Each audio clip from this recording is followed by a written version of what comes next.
we divide 302 by 2 in long division method.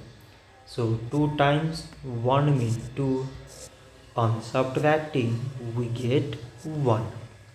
So now this 1 is less than 2. So we put down the number beside this 0. So now it became 10 and 2 times 5 means 10. On subtracting we get 0.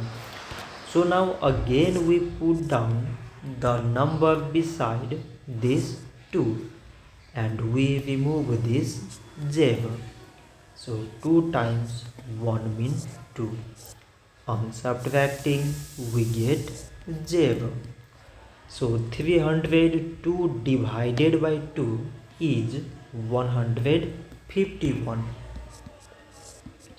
So this much for today and thanks for watching.